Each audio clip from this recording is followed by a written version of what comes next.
In the 26th and 27th chapters of St. Matthew's Gospel, we hear of the institution narrative in which our Lord institutes the most holy Eucharist, the sacrament of his body and blood. And we also hear about his betrayal, his arrest, and then ultimately his crucifixion, according to St. Matthew.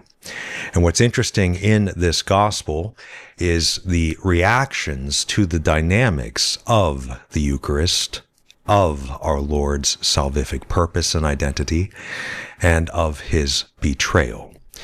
So it's very famous. Jesus expresses to the disciples after he's instituted the Eucharist that there is a weakness of faith present. And St. Peter says in reply, though all may have their faith in you shaken, mine will never be shaken. And then Jesus says, tonight, before the cock crows, you will deny me 3 times. And then Peter doubles down. He says, even though I should have to die with you, I will not deny you. And all the disciples speak likewise. We notice here the emphasis upon themselves within the words of the disciples in general and St. Peter particularly and specifically. They are intent upon, they recognize what is requisite in the gospel in terms of fidelity, in terms of faith, in terms of being close to Jesus, and yet the clear emphasis within these various responses to our Lord's presence at this critical and salvific moment is themselves. Although all may have their faith in you shaken, mine will never be mine.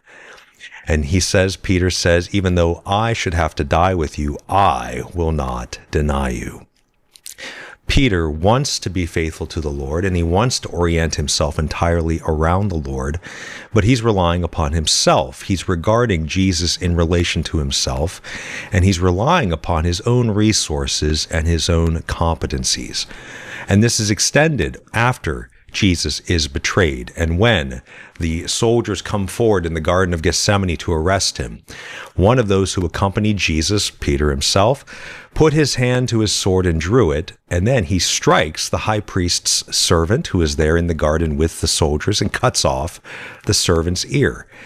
So we notice something interesting. Peter goes after the servant, not the soldiers, and he relies upon human, natural, contingent power, violence, response to defend the Lord. And then Jesus says to him very famously, put your sword back in its sheath, for all who take the sword will perish by the sword.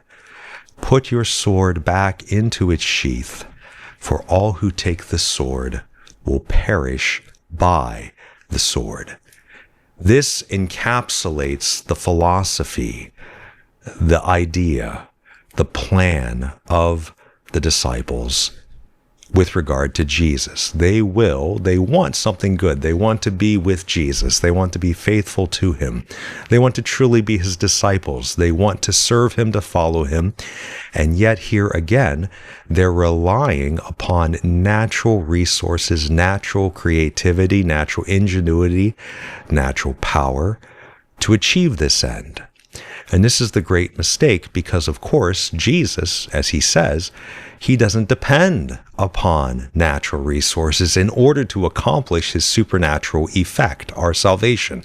And in fact, the power of the cross is that he shows us in and through his passion, his suffering, his death, his resurrection, that he can transform all of the privations, all of the disorders by the power of his wisdom and love. And so the very practical and relevant question for us is, we too want to follow Jesus, or else you wouldn't be watching this. We wouldn't care that it's Palm Sunday. We wouldn't be preoccupied with holy things this week. But how do we approach the Lord? Most of us regard Jesus and regard salvation as a plan of self-betterment, as Jesus helping ourselves, of us being good in relation to him, of being strong in our resolve to follow him. In other words, most of us attempt to achieve Jesus as a supernatural end by means of and in reference to our own natural resources and capacities. We may not wield the sword, but we wield our time, our plan, our ideas, our initiatives, our projects, and our priorities around ourselves. I formulate a list of the things I don't like about myself. I formulate a list of my sins and begin to plan my union with Jesus in reference to distance from sin rather than union with Jesus. And we can very easily miss the heart of salvation, what Jesus is all about, and that is Jesus himself.